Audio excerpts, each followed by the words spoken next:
99, 99, 99, 99. We then go to vocal resonance, where again we do the same evaluation, but this time we utilize the stethoscope. Because the supraclavicular area is relatively small, we oftentimes will use the bell in this area. 99, 99, 99, 99, 99, 99, 99, 99, 99, 99, 99, 99, 99, 99, 99. Okay. And then we move to auscultation. Again, we ask the patient to open the mouth slightly and breathe through the mouth, breathing in and out.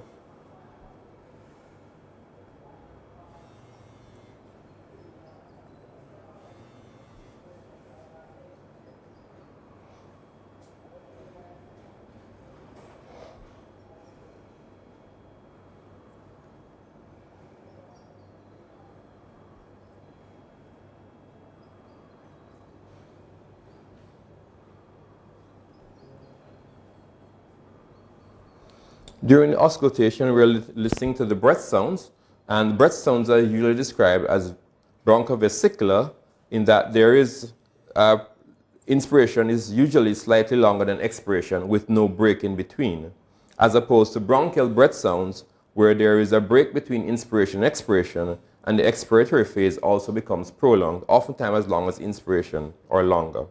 Additionally, other sounds that may be heard on auscultation, including wheezing, and there are certain conditions that may be associated with this.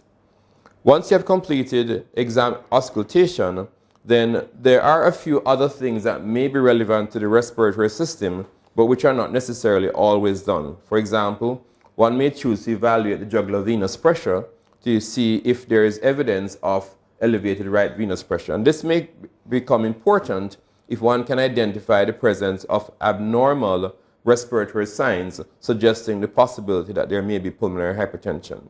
For evaluation of the jugular venous pressure, we'll ask the patient again to lie back, but we will have to elevate the bed. And then we ask the patient to tilt the head slightly, and we look for the presence of the internal jugular vein. For examination of the jugular venous pressure, we put the patient at 45 degrees, tilt the head slightly, and we look for the presence of the pulsation of the JVP, looking from the level of the clavicle up to the angle of the jaw. In addition, we evaluate for the presence, in addition of the jugular venous pressure, of signs that there may be elevated pulmonary pressure, and this could include the presence of edema or ankle swelling, and we press over the bony prominence of the feet. And also, one may extend the examination to involve examination of the abdomen to evaluate for the presence of an enlarged tender liver, which may be a feature of raised pulmonary pressure. And that should complete the end of the examination.